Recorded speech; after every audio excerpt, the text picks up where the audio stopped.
Êxodo capítulo 20, vamos ler a partir do versículo 1. E Deus falou todas estas palavras: Eu sou o Senhor, o teu Deus, que te tirou do Egito, da terra da escravidão.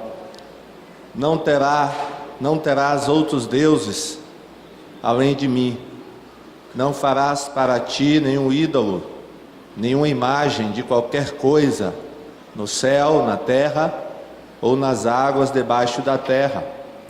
Não te prostrarás diante deles, nem lhe prestarás culto, porque eu, o Senhor teu Deus, sou Deus zeloso, que castiga os filhos pelos pecados de seus pais, até a 3ª e 4ª geração daqueles que me desprezam, mas trato com bondade até 1000 gerações aos que me amam e obedecem aos meus mandamentos. Não tomarás em vão o nome do Senhor, o teu Deus, pois o Senhor não deixará impune quem tomar o seu nome em vão. Lembra-te do dia de sábado para santificá-lo. Trabalharás 6 dias e neles farás todos os teus trabalhos. Mas o 7º dia é o sábado dedicado ao Senhor, o teu Deus. Nesse dia não farás trabalho algum, nem tu, nem teus filhos ou filhas, nem teus servos ou servas, nem teus animais, nem os estrangeiros que morarem em tuas cidades. Pois em 6 dias o Senhor fez os céus e a terra, e o mar e tudo que neles existe, mas no 7º dia descansou. Portanto o Senhor abençoou o 7º dia e o santificou. Honra teu pai e tua mãe, a fim de que tenhas vida longa na terra que o Senhor, o teu Deus, te dá. Não matarás, não adulterarás, não furtarás, não darás falso testemunho contra o teu próximo, não cobiçarás a casa do teu próximo, não cobiçarás a mulher do teu próximo, nem seus servos ou servas, nem seu boi ou jumento, nem coisa alguma que lhe pertença. Amém? Vamos orar. Senhor Deus e Pai, muito obrigado pela tua palavra. Fala agora ao nosso coração, porque precisamos ouvir a tua voz. É o que nós pedimos em nome de Jesus. Amém? Irmãos, podem sentar. Glória a Deus.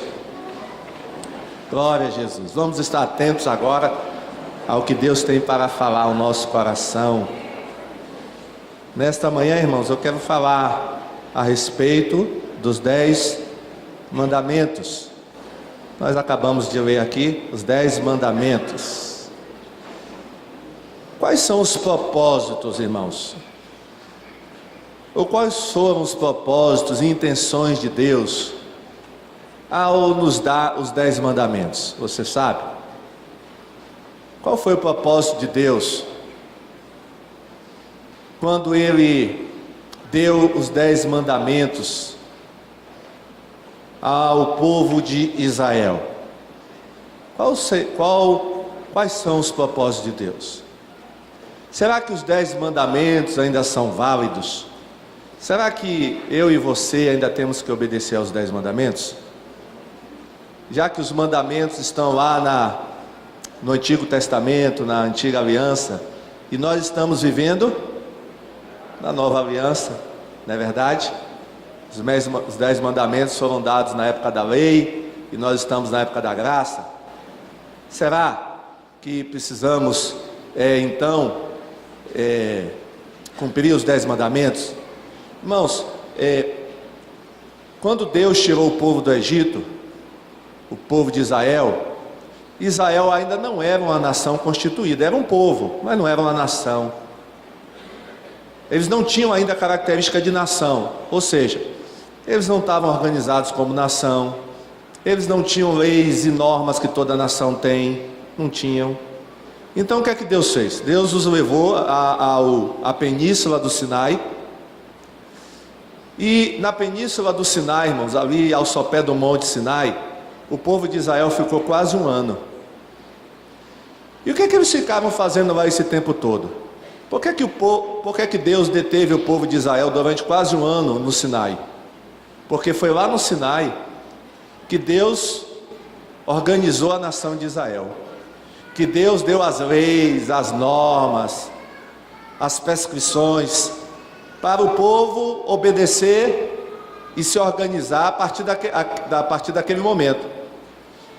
Então, nós temos, irmãos, na Bíblia, logo no início da Bíblia, nós temos os livros, né, de Números, Levítico e Deuteronômio. Se você for ler esses 3 livros principalmente, Levítico, Números, Levítico e Deuteronômio, o que é que você vai descobrir?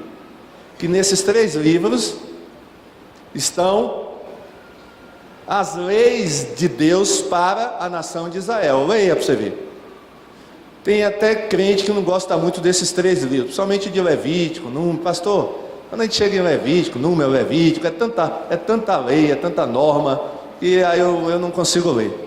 Mas é justamente, irmãos, aqui Levítico, Número, Deuteronômio, é a outorga da lei ao povo de Israel. Quando Israel saiu do Sinai, eles saíram não mais como um povo, saíram como uma nação constituída, com regras, até com códigos, com normas. Então eles podiam dizer a partir daquele momento: agora somos realmente uma nação. E os irmãos sabem que para receber, né, a lei, Moisés ficou 40 dias lá no Monte Sinai. Foram 40 dias no monte, Moisés e Deus passando para ele toda a lei. E dentro dessa lei, irmãos, que Deus passou para Israel, nós temos os 10 mandamentos. Os 10 mandamentos, a gente pode dizer que é a parte principal da lei. Não é a lei toda. A gente pensa às vezes, não. A lei é os 10 mandamentos. Não, os 10 mandamentos é parte da lei. É a parte, podemos dizer, principal da lei, que foi dada ao povo de Israel. Mas com relação à pergunta que eu fiz no início, qual é o propósito da lei? Por que Deus deu a lei, estabeleceu a lei? O apóstolo Paulo, irmãos, que foi um rígido observador da lei, principalmente dos 10 mandamentos, ele nos explica qual é o objetivo da lei. Vamos ver qual é o objetivo da lei, incluindo aí os 10 mandamentos? Vamos ler Romanos 7:7. Paulo, escrevendo aos romanos, ele diz o seguinte: o que diremos então? A lei é pecado? De forma alguma. Irmãos, nessa carta aos romanos, parte da carta, Paulo fala sobre a lei, qual é a razão de ser a lei, qual o significado da lei. E alguns cristãos estavam achando que a lei era ruim, porque a lei condenava, porque a lei foi dada na velha dispensação. Então alguns crentes estavam desprezando a lei. Aí Paulo diz: olha, a lei é pecado? De forma alguma.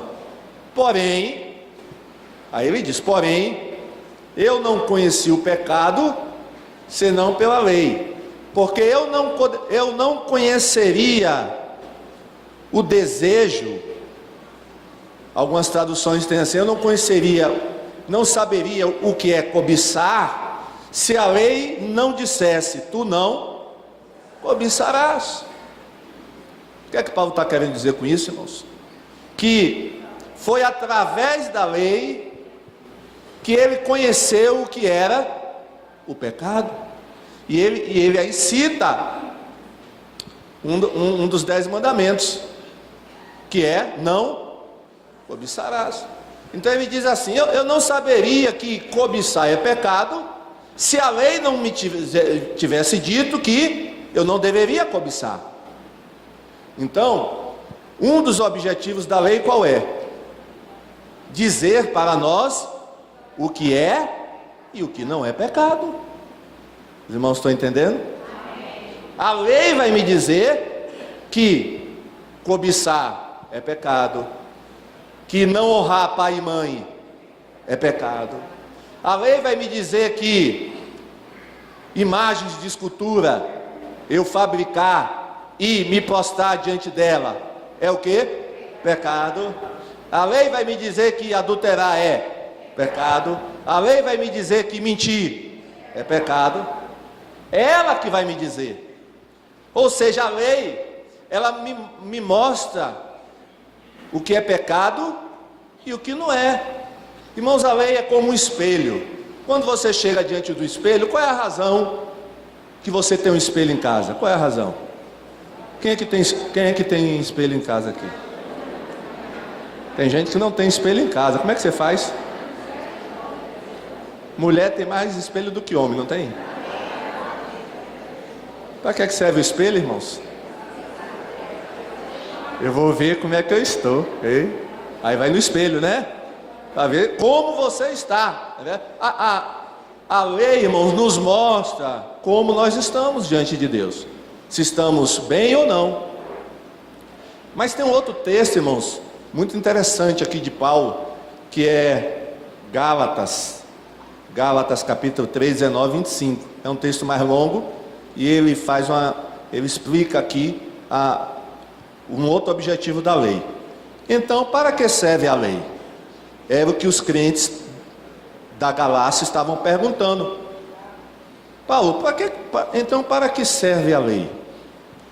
Aí Paulo diz: a lei foi acrescentada por causa das transgressões, até que viesse a semente para quem a promessa fora feita, e foi estabelecida por anjos, pelas mãos de um mediador. Esse mediador aí é Moisés, irmãos. Ora, o mediador não é mediador de um apenas, mas Deus é um só. É então a lei contrária às promessas de Deus? Resposta: de modo nenhum. Se tivesse existido uma lei que pudesse vivificar em verdade, a justiça teria vindo pela lei. Mas a Escritura concluiu tudo sobre o pecado, que a promessa pela fé de Jesus Cristo possa ser dada aos que creem. Porém, antes que viesse a fé, éramos mantidos sob a lei, encerrados para a fé que havia de se revelar posteriormente. De modo, agora presta atenção aí nessa parte, de modo que a lei foi a nossa pedagoga. Tem Bíblias que tem assim, que a lei foi nosso tutor ou professor. A lei foi a nossa pedagoga para nos trazermos a Cristo, a fim de que pudéssemos ser justificados pela fé. Mas depois que veio a fé, já não dependemos de um pedagogo. Irmãos, o que é que Paulo está dizendo aqui?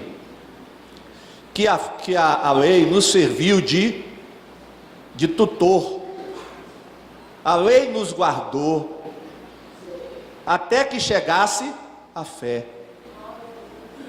A lei, ela nos protegia, ela nos defendia, porque um tutor, irmãos, naquela época haviam tutores, na época de Paulo, eram pessoas, irmãos, que eram contratadas pela família para guardar as crianças. Era tipo um mordomo que ficava cuidando da criança, até a criança ficar adulta. Eram chamados de tutores. Era um tipo de um professor, né, que cuidava da criança, instruía a criança, mas que não fazia mais do que isso, era apenas guardar. Então, quando Deus deu, Paulo está dizendo, quando Deus deu a lei ao povo de Israel, foi para guardar o povo de Israel, para que eles não vivessem uma vida desregrada, não vivessem uma vida solta, uma vida, né, longe de Deus. Aí Deus deu a lei, olha, Deus, aqui está a lei. Mas Paulo está dizendo que a lei, ela teve a função dela até que chegasse a fé em Jesus Cristo. No momento em que Jesus veio e nos trouxe a salvação, que é pela fé, aí Paulo está dizendo, não havia mais a dependência, nós não precisamos mais da guarda da lei. Então a lei, ela se viu como um guarda. Nós éramos guardados pela lei, porque ainda não tínhamos a fé ainda, não tínhamos a pessoa de Jesus Cristo. Então a lei se viu como um guardião, apenas nos guardava. E ela nos guardava para quem? Para Jesus Cristo. A lei nos pegou pela mão e disse: olha, eu não posso salvar você, mas eu vou levar você até uma pessoa que pode te salvar, é Jesus Cristo, né? Então a lei teve essa função, nos pegou pela mão e nos levou até Jesus. É o que Paulo está dizendo aqui. Vamos ler um outro texto, Gálatas 2,16. Sabemos que um homem não é justificado pelas obras da lei, ou pela obediência à lei, mas pela fé em Jesus Cristo. Nós também cremos em Jesus Cristo, para que pudéssemos ser justificados pela fé de Cristo, e não pelas obras da lei, porque pelas obras da lei nenhuma carne será justificada. Ó, irmãos, por que Paulo está falando isso aos Gálatas? Porque os Gálatas, irmãos, tinham aceitado Jesus pela fé, mas eles estavam agora querendo voltar para a lei, para os mandamentos de Deus. Foi por isso que nessa carta aos Gálatas, Paulo fala tanto sobre essa questão de lei e graça, porque ele via o perigo dos Gálatas estarem voltando para a lei. E Paulo está dizendo aí, irmãos, que pelas obras da lei, ninguém vai ser o quê? Justificado. Ninguém vai ser justificado. Então, irmãos, a questão da lei, o problema é esse. É que quando uma pessoa quer ser justificada pela lei, aí Paulo diz que essa pessoa está caindo da graça. Nenhuma pessoa deve procurar ser justificada pela lei, ou tentar obter a sua salvação pela guarda da lei, dos mandamentos, dos 10 mandamentos, porque ninguém vai conseguir. Ninguém vai conseguir. Esse é o problema hoje, por exemplo, dos sabatistas. Quem são os sabatistas? São aqueles que querem, através da observância do sábado, obterem a sua salvação. Não pode, irmãos. Até porque, irmãos, olha o que é que nos diz Tiago 2, 10 e 11. A gente precisa estar muito atento a esse texto aqui. Porque qualquer que guardar toda a lei e errar em um só ponto, tornou-se o quê? Culpado de todos. Porque aquele que disse não cometerás adultério, também disse não matarás. Ora, se tu, pois, não comete adultério, não cometeres adultério, mas matares, é transgressor da lei. A questão da lei é essa, irmãos. Eu não mato, eu não roubo, eu não adultero, mas desobedece ao pai e à mãe, e aí? A desobediência de um mandamento implica na desobediência de todos. E aí? Vai encarar? Diga para quem está ao seu lado, vai encarar? Tente para ver. Vê se você consegue. Você pode ser bom em 9, mas se errar um, já foi, já era. Você lembra daquele jovem que procurou Jesus? Jesus, jovem rico, Jesus, Aí Jesus, só para testar ele, olha, o que farei para herdar a vida eterna? Aí Jesus, só para testar, vai e obedece os mandamentos. Eu obedeço todos desde pequeno. Quiser? Tá certo. Aí Jesus disse, vai, vende tudo que tem, dá aos pobres, siga-me. Jesus pegou ele em um mandamento. Qual foi? Não cobiçarás. Ele era cobiçoso. Cadê que ele foi vender tudo que tinha? Cadê que ele foi vender tudo que tinha? Diz o texto lá que ele saiu, foi embora. Porque ele podia estar obedecendo realmente os 9, mas ele estava falhando em um. E aí, irmãos, Tiago diz assim, que quem guarda toda a lei e erra em um só ponto, é culpado de todos. Agora, irmãos, importante, quem é salvo vai procurar obedecer aos 10 mandamentos, amém? Assim também como quem é salvo vai fazer boas obras. Agora, eu não vou fazer boas obras para ser salvo, nem vou cumprir os 10 mandamentos para ser salvo. Não, de maneira nenhuma. nós precisamos, irmãos, entender qual é o lugar da lei. Porque se nós colocarmos a lei como salvação, como algumas pessoas fazem, tentar obter a salvação pela lei, tentar obedecer os 10 mandamentos para ser salvos, aí aí estamos errando. Porque a finalidade da lei nunca foi essa. Deus nunca deu a lei ao seu povo para que através dela o seu povo fosse salvo. Não, a salvação é pela fé em Jesus. Amém? Está entendido aí qual é o propósito da lei, irmãos? A lei é boa? É. A lei é bacana? É. A lei é boa. Porque, irmãos, se foi dada por Deus, é coisa boa. É coisa boa, irmãos. Não é ruim. Não é ruim. Devemos, se você puder, leia todo dia os 10 mandamentos, viu? Leia todo dia os 10 mandamentos. É importante os 10 mandamentos.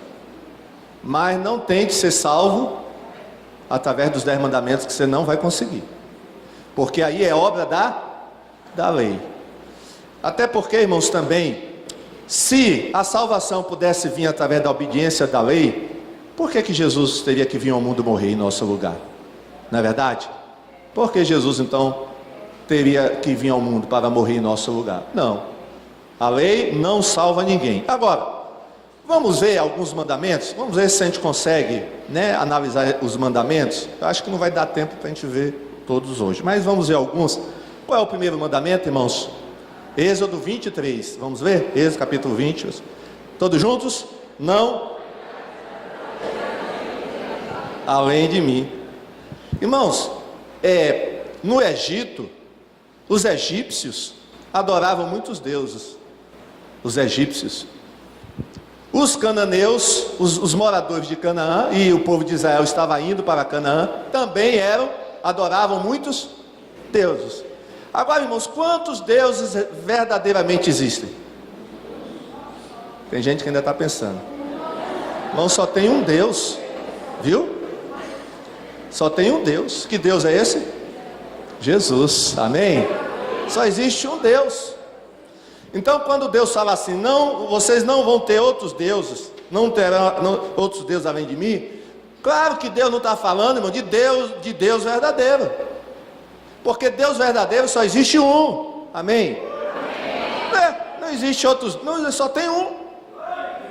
Esses outros deuses aí que está escrito aí, são deuses falsos, não são deuses verdadeiros. Por isso, irmãos, quando alguém fala assim, você adora o seu Deus, eu adoro o meu Deus, e está tudo bem. Você ouviu isso? Muita gente está falando, né? Você adora o seu Deus, eu adoro o meu Deus.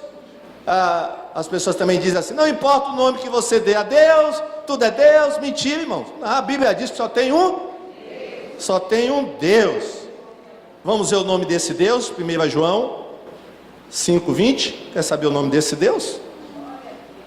E sabemos que o Filho de Deus veio e nos deu entendimento, que podemos conhecer aquele que é verdadeiro, e nós estamos naquele que é verdadeiro, ou seja, em seu Filho Jesus Cristo. Este é o verdadeiro Deus e a vida eterna. Palmas para Jesus. Glória a Deus.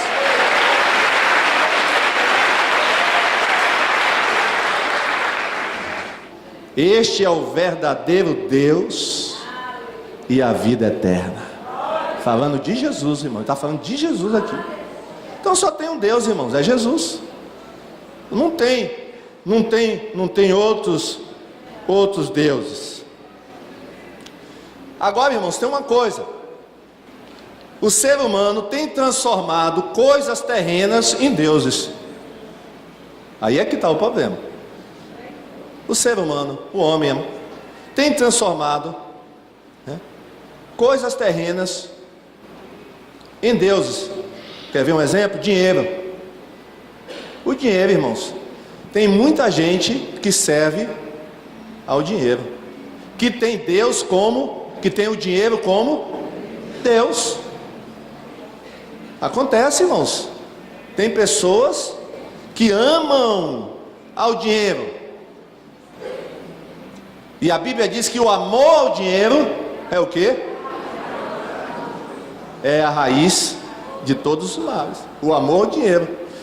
Amar o dinheiro, irmãos, é idolatria. É pecado, porque aí você vai estar tendo um Deus na sua vida, que é o dinheiro. Bens materiais pode se transformar num Deus. Pessoas podem se transformar em um Deus. Os irmãos sabiam que existe, irmãos, uma igreja na Argentina, foi criada na Argentina, a igreja maradoniana. A sua igreja maradoniana, nunca ouvi falar disso aí, mostra aí, a igreja maradoniana. Aí. Sabia que tem essa igreja lá? As pessoas adoram Maradona. Irmãos, eles têm um templo, eles têm culto. A gente está tendo um culto aqui hoje, eles têm um culto lá também. Tem as orações, só que não é orações a Deus, é orações a Maradona, né? Eles têm uma liturgia toda, irmãos, é a igreja maradoniana. Imagine, é a igreja maradoniana, foi fundada em 30 de outubro de 1998, lá na Argentina. Esse homem é adorado como Deus, por algumas pessoas lá na Argentina, ele é adorado como Deus. Olha que coisa, irmãos, olha que coisa. Então, pessoas podem ser transformadas em deuses, podem ser transformadas, objetos de adoração, e a gente tem que tomar cuidado, irmãos. Trabalho também pode se transformar em um Deus. Tem pessoas que o trabalho para elas é um Deus, trabalho, é um Deus. Irmãos, tudo que a gente considera mais importante do que Deus, se torna um Deus em nossa vida, viu? Tudo que a gente considera mais importante do que Deus, se torna um Deus. Então observe, como é que você gasta a sua energia, seu tempo, seus pensamentos, né? Se você gasta, né, sua energia, seus pensamentos, em uma coisa ou em uma pessoa que não seja Deus, ou que esteja acima de Deus, você está adorando um falso Deus. Você está adorando um falso Deus. Então, esse mandamento, irmãos, aqui é muito importante. Não terá outros deuses diante de mim. Esse mandamento é muito importante para nós. Nós não podemos, irmãos, adorar nem coisas, nem pessoas. A nossa única adoração deve ser exclusivamente a Deus.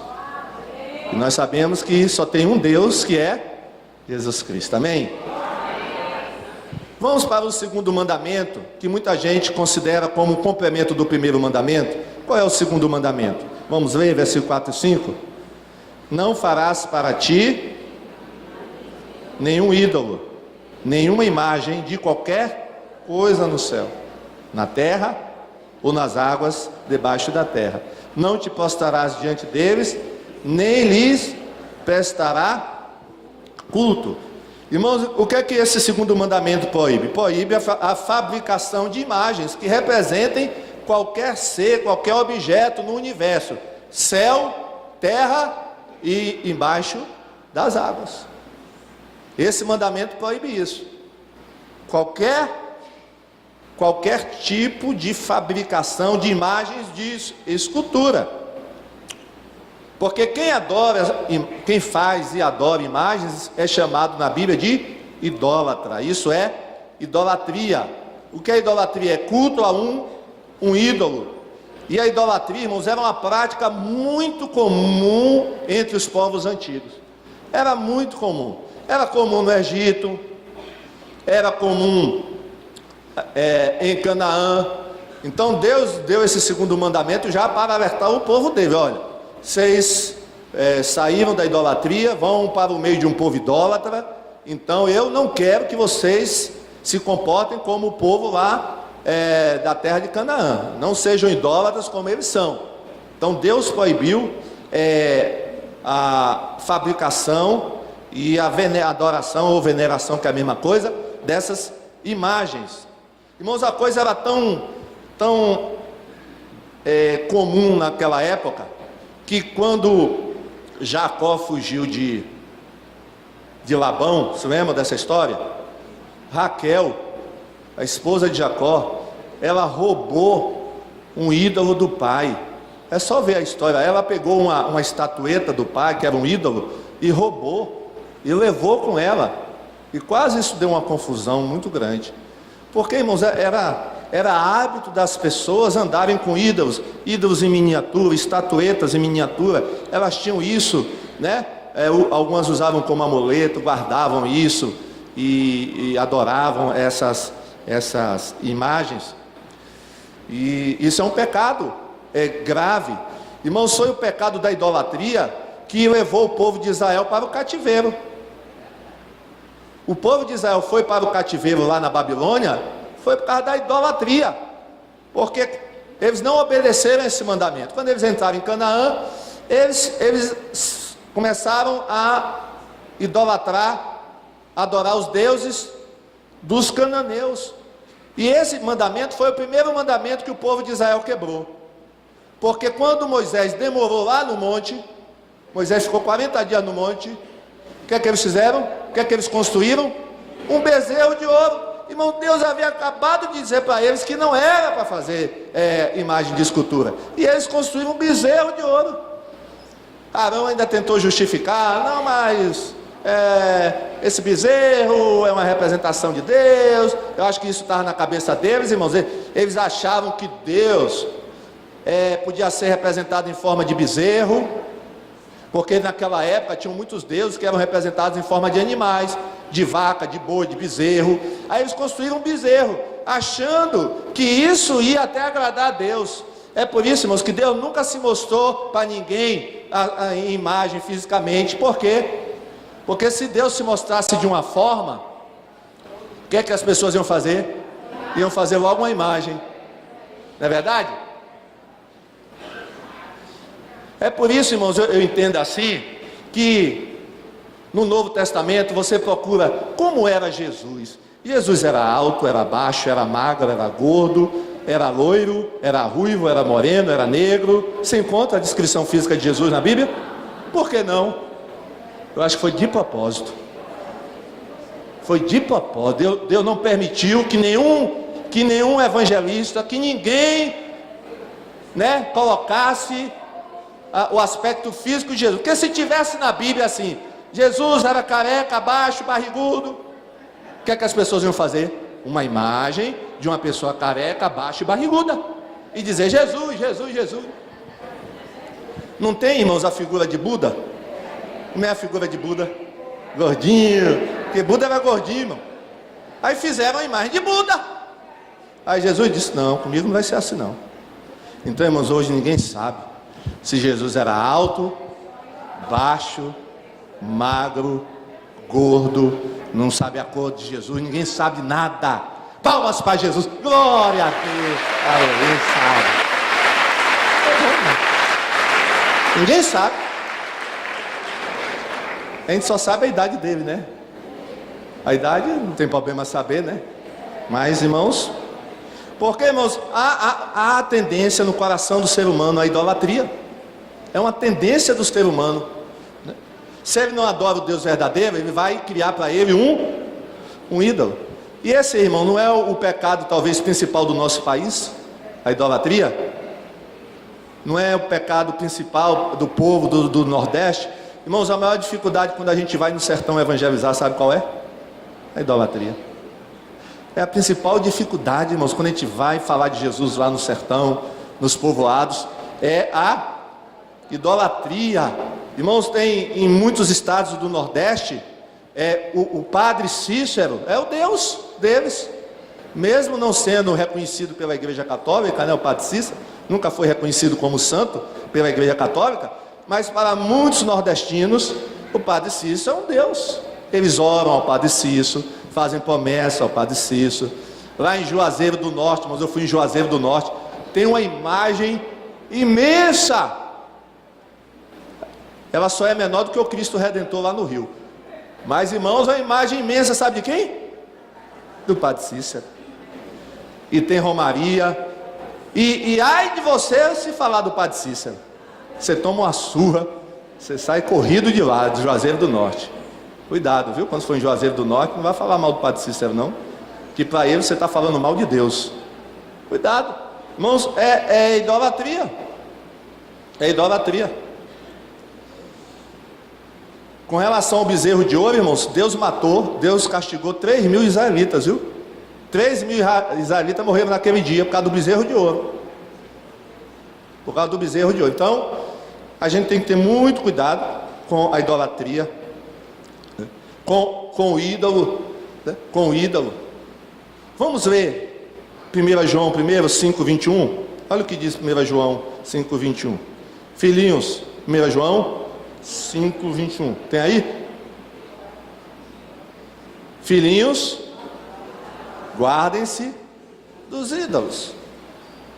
Pastor, mas se não tem outro Deus, ídolo não é nada, pastor. Ídolo não está. Irmãos, a gente sabe que não existem outros deuses. Mas quais são os problemas de você adorar uma imagem? Qual é o problema? Olha só. 1 Coríntios 8:4, Paulo fala o seguinte. Ele está falando sobre, né, a prática que havia naquela época de oferecer alimento a ídolos. Olha o que Paulo diz. Portanto, em relação ao alimento sacrificado ao ídolo, sabemos que o ídolo não significa nada no mundo e que só existe um Deus. Amém? Ou seja, aqueles deuses lá da cidade de Corinto, que as pessoas ofereciam alimento para eles, Paulo está dizendo, esses ídolos não são nada, eles não são deuses, só tem um Deus, que eles não são nada.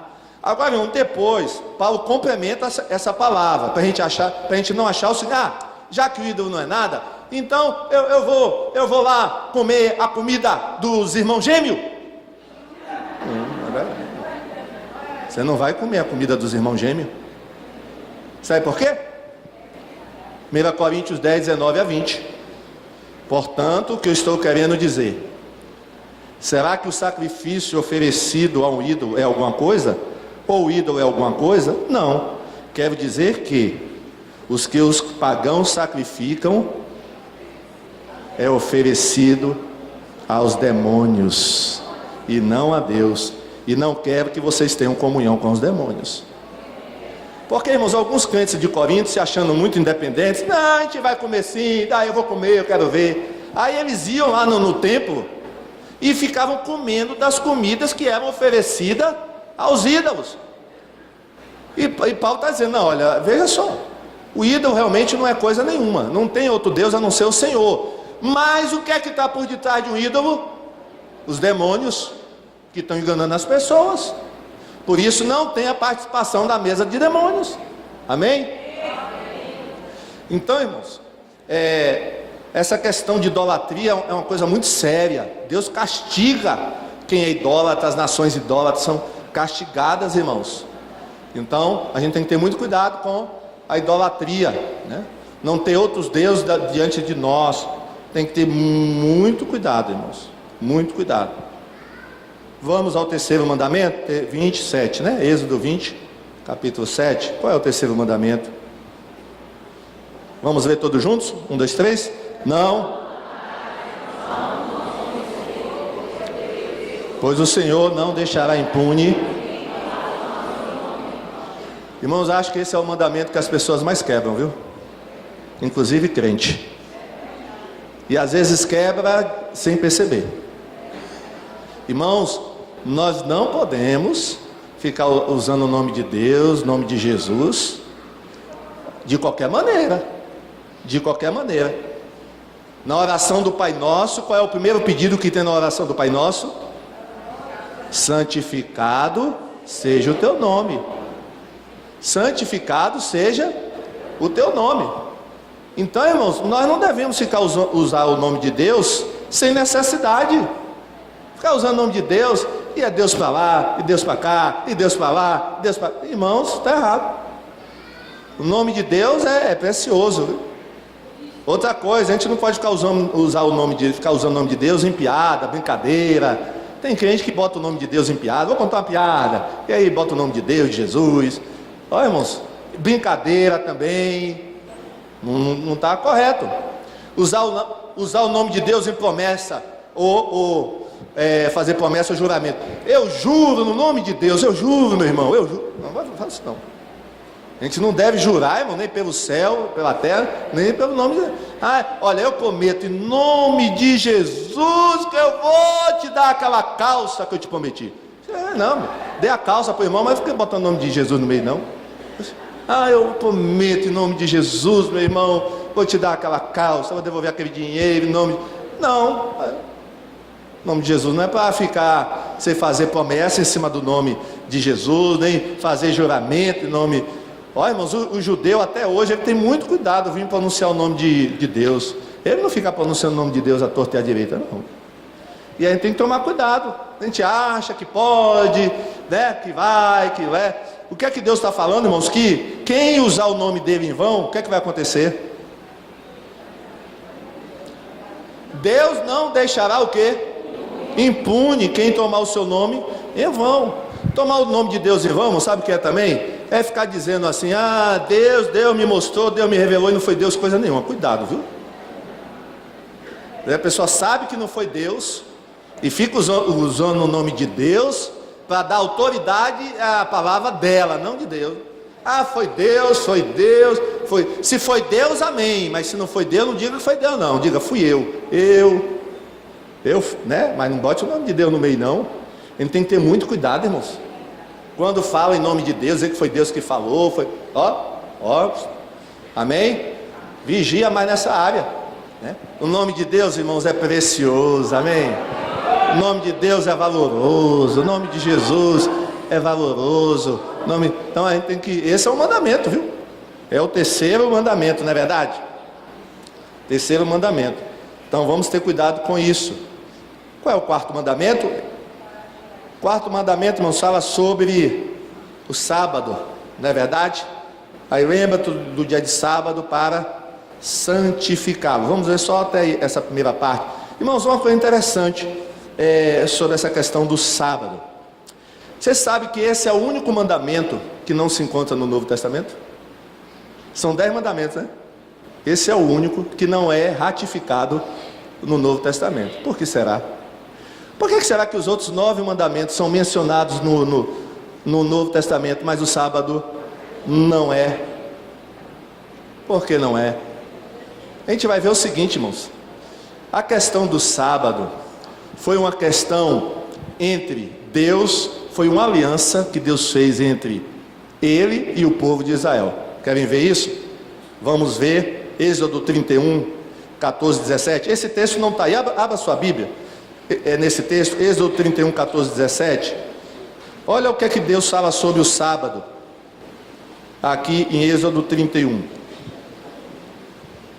Porque, irmãos, tem muita gente, né, que se apega ao sábado, no sentido de que, através do sábado, né, a pessoa vai obter a salvação. Mas, olha o que diz aqui Êxodo 31, 14 a 17. Portanto, guardem o sábado, porque é santo para vocês. Aquele que profanar morrerá. Quem nesse dia fizer alguma obra será eliminado do meio do seu povo. 6 dias trabalharás, porém o 7º dia é o sábado de repouso solene, santo ao Senhor. Quem fizer alguma obra no dia do sábado morrerá.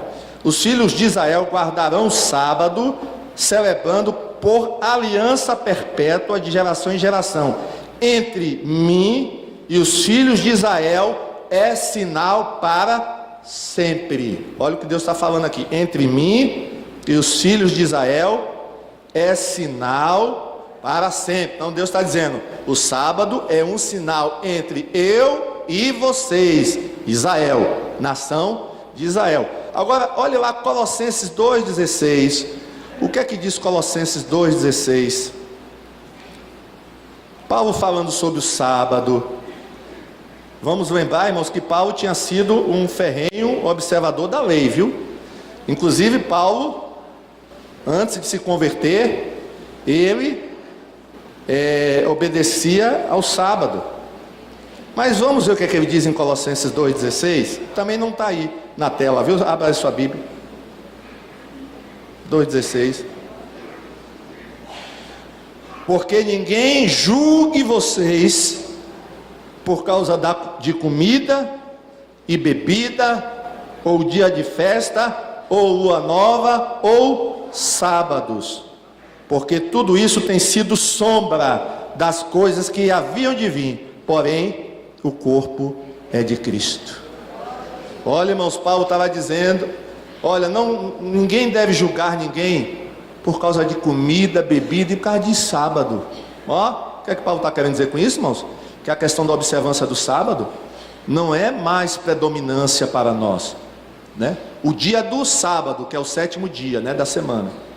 O sábado, 7º dia, não é questão mais para nós. Paulo não sou eu que estou dizendo, é Paulo que está dizendo isso. Irmão, e sabe o que aconteceu? Na igreja primitiva, os cristãos passaram a se reunir no primeiro dia da semana. Qual é o primeiro dia da semana? Domingo. Quer ver que eles começaram a se reunir no domingo em vez de sábado? Atos 20. Abra sua Bíblia em Atos 20, capítulo 20, versículo 7. Vamos ver quando Paulo esteve em Troade. Qual foi o dia que ele realizou a ceia lá na cidade de Troade? Atos capítulo 20, versículo 7. Olha o que aconteceu em Troade.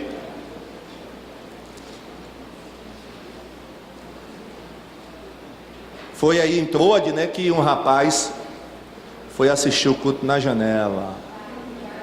Diga para quem está ao seu lado, cuidado para assistir o culto na janela, viu, meu irmão? Por isso que as janelas aqui são fechadas, para não ter nenhum rapaz assim, né? Nenhum eutico. Ó, no primeiro dia nós nos reunirmos a fim de partir o pão. Paulo, aí fala, né? Paulo pretendia viajar no dia seguinte. Olha, irmãos, qual foi o dia que eles se reuniram para partir o pão, a ceia? Aí a ceia, né? Está falando de ceia aí. 1 Coríntios 16, 1 e 2. Abre 1 Coríntios 16, 1 e 2. Paulo está orientando os crentes de Corinto com relação à coleta que devia ser feita para os crentes da Judeia, porque Paulo estava recolhendo uma oferta para levar para os crentes de Jerusalém, que eles estavam muito pobres. Aí o que é que Paulo diz? 1 Coríntios 16: quanto à coleta para os santos, façam também vocês como ordenei às igrejas da Galácia. Como é que está na sua Bíblia aí? No primeiro dia da semana. Ou seja, quando vocês se reunirem no domingo, cada um de vocês separe uma quantia conforme a sua prosperidade. Amém, irmãos? Por que a igreja passou a se reunir no domingo e não no sábado, depois que Jesus veio aqui ao mundo? Por que será? O que é que tem? O que é que aconteceu num domingo? Que Jesus ressuscitou, irmãos. Amém? Eles estavam comemorando o domingo que Jesus ressuscitou. E eles passaram a se reunir no... Agora, irmãos, o princípio desse mandamento continua. Qual é o princípio desse mandamento? Que a gente separe um dia na semana para dedicar mais ao Senhor. Amém? Você tem feito isso? Se dedicar um dia na semana, irmãos. Deus nos dá 6 dias, irmão, para a gente fazer, trabalhar, estudar. 6 dias, irmão.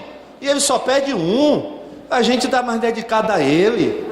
E meu irmão, tem crente que não respeita, né? Que passa por cima, faz o que quer. Ó, irmãos, se a gente tá, né? Se a gente separou o domingo, não é que o domingo é mais santo do que o sábado é mais santo que o domingo é mais santo que a segunda é mais santa que a terça. Não, irmãos, todos os dias agora são santos para o Senhor, amém? Agora, irmãos, vamos separar um desses dias, né? A gente separa o domingo, porque o domingo, né, é o dia melhor para a gente cultuar, né? Porque muita gente não trabalha no domingo, não é verdade?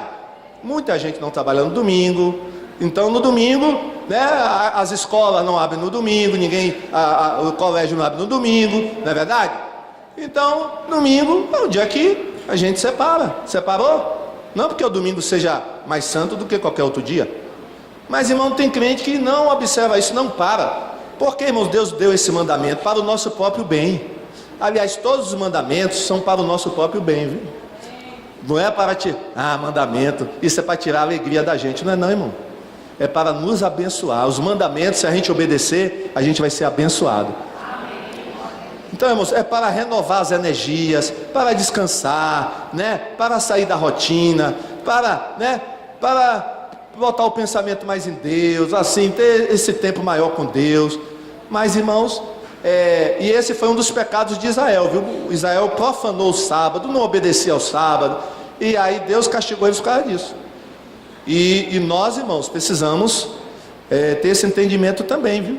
Você tem assim um dia que você dedica mais a Deus, tem? Né? Que você, não, esse dia eu não vou arrumar a casa não, esse dia eu vou ler a Bíblia, vou para a igreja, amém? Não, né? Olha, irmão, domingo não é dia de pintar a casa, irmão, peraí, pintar, não, domingo,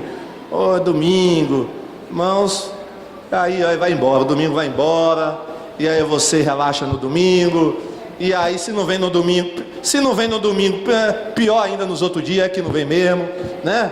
E aí, irmãos, a gente quebra esse mandamento, não observa um dia, irmãos, né? Então não separa um dia para adorar o Senhor, amém?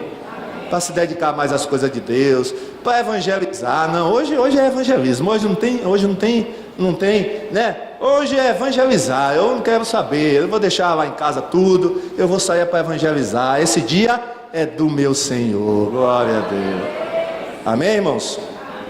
Então, a gente tem que, há um princípio moral nesse mandamento, nós não somos mais, irmãos, obrigados a obedecer ao sétimo dia, né? Ao sétimo dia, até porque, irmãos, se a pessoa que quer obedecer ao sétimo dia, ela tem que fazer conforme está escrito aqui na Bíblia, viu?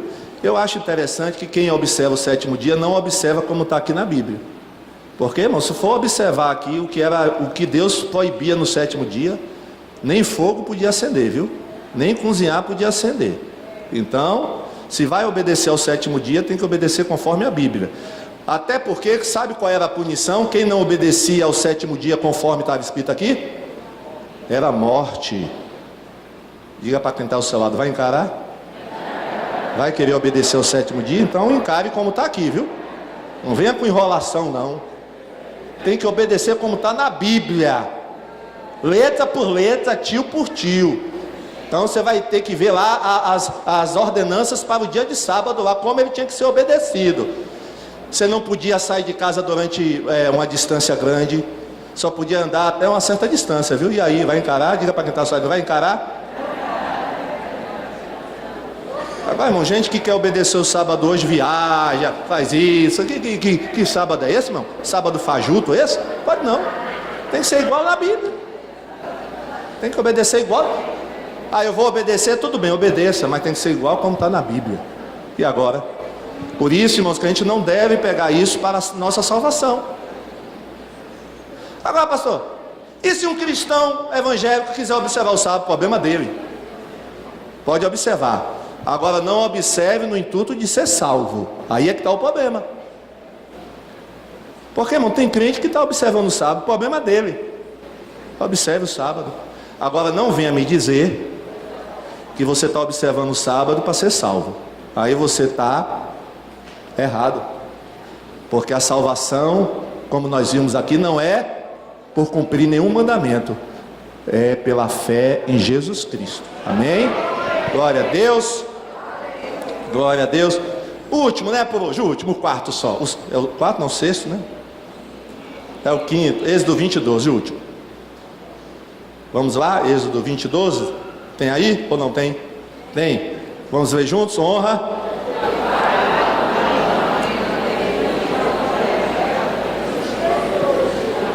E aí, filhos, quem tem pai ou mãe ainda vivo aqui? Muita gente, né? E aí, o que é que tem que fazer? O que é honrar? O que significa honrar? Tratar com importância. Você trata os seus pais com importância? Pastor, mas meus pais não são crentes. E esse mandamento é só para pai crente. Está escrito aí que é para quê? É para todo pai e toda mãe, seja crente ou não. Honra teu pai. Sabia que esse é o mandamento com promessa? Qual é a promessa que tem aí? Honra teu pai e tua mãe para que tenhas vida longa. Jovem, você quer viver muito? Quem quer viver muito? Jovem aí. Então é melhor fazer isso. Se você quer viver muito, viu? É bom cumprir esse mandamento aí, porque senão você vai viver pouco, viu? Olha lá. Tenha cuidado aí que Deus está falando. Para teres vida longa na terra. Irmão, sabe, esse mandamento aqui visa proteger a família, viu? E a sociedade. Porque filhos desobedientes, né? Acabam com uma família. E famílias desestruturadas acabam com uma sociedade. A sociedade está em perigo.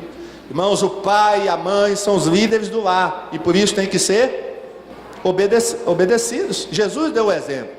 Está escrito lá em Lucas 2,51, que Jesus era obediente em tudo aos seus pais.